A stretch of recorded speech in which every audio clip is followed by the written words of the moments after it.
Welcome back. We're joined by Dr. Sandy Jameson from the Cat Hospital of Kamloops, along with 8-year-old Peaches. Welcome to the show. Welcome back. Thank you. I haven't seen you all summer. No, it's been a great summer. Yeah, it was short temperature-wise, but it's been a good summer. It has. Right? It has. Let's talk about Peaches. Peaches is a bit reluctant right now.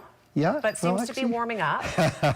Peaches has asthma. And honestly, Dr. Jameson, I haven't heard too much about asthma in felines at all. Right.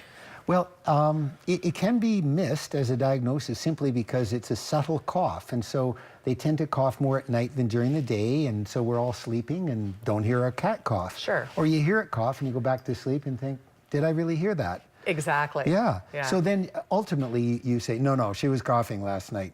And so okay, so what happens? A cat's coughing. What's the problem? Sometimes there's a confusion between the cough and a fur ball. So people think, oh, she's trying to bring up a fur ball. So they let it go. But ultimately, you know, they'll come in and say, well, is your cat vomiting? No, but she coughs. And I say, well, what does she do? And she says, well, this and that. And I say, okay, well, look, we should differentiate between a fur ball and a cough. So let's take an X-ray. So we take an X-ray. And once we've taken the X-ray, we kind of know where we're at because they'll obviously have lung disease. We've got an X-ray to show here. We do, and we can show that right now. Yeah. And now at the top of the screen there is the chest, and you can see the R and the L, and they're opposite the right and left side of the chest. Okay. On each side of the heart is the lung. Now the lung should be blacker than that. Okay. Now do we have another view? I think we do. We do. Okay, so on the left-hand side is the chest again, and there's the heart in the middle, that's sort of the whitest thing. And instead of seeing all those very prominent vessels that lead from the heart that you can see very clearly, you shouldn't see them like that. It should be mostly black, which is air in the lungs. So we look at that, and of course I'm able to zoom in on it and so on, and I can say that there's lung disease. Yes. So then we'll diagnose it as lung disease, but we actually don't know exactly what it is. Right. So there are two ways to find out. One is to do a very invasive procedure where we go down the trachea and we get a wash from the lungs and we see those cells and we can say, oh, reactive cells, and so we've got asthma. But it's pretty challenging to do. I mean, challenging for the patient. So instead of that, we make a tentative diagnosis of asthma. We'll start them on cortisone tablets. And if the coughing stops, and we say, okay, fine, we've got asthma. Sure. And then we start them on the treatment with the pills. And then when we feel that we've got control, we want to get them onto a puffer. The same thing that people use. I wonder if you could get that out for me. So it's the same thing that people put in their mouth, take the puff, and you're medicated. But with a cat, I mean, you can see, here, Peaches, put this in your mouth and let's have a puff. Not going to happen.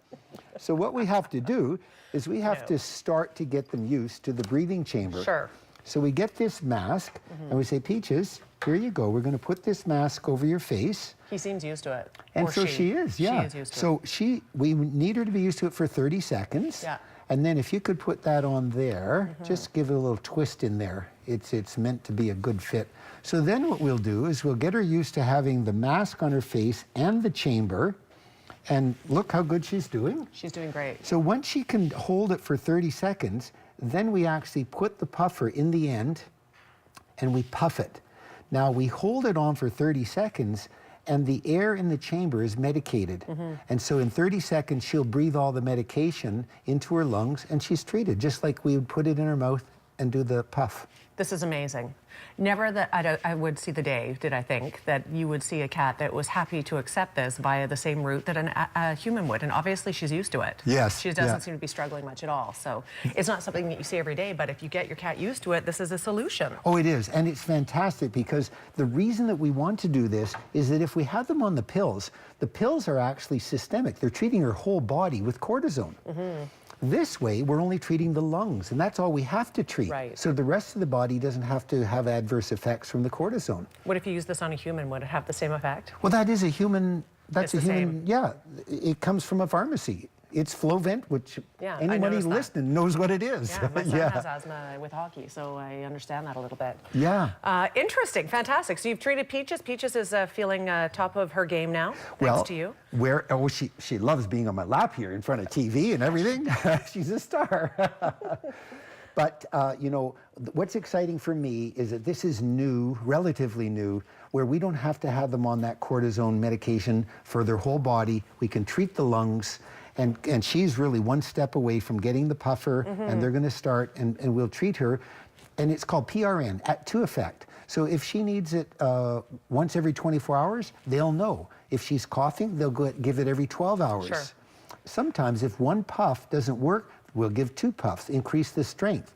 But as they see how she responds to the treatment, then we'll know how to adjust it. Absolutely. And we have full control. That's awesome. Yeah. Dr. Jameson, thank you for being here today. Thank you, Susan. Great information. Cats and asthma, completely curable, it seems. Information is on the screen if you would like to perhaps phone the Cat Hospital of Kamloops or check them out in person on Battle Street. The information's on the screen. We're back in 2 minutes. Stay with us.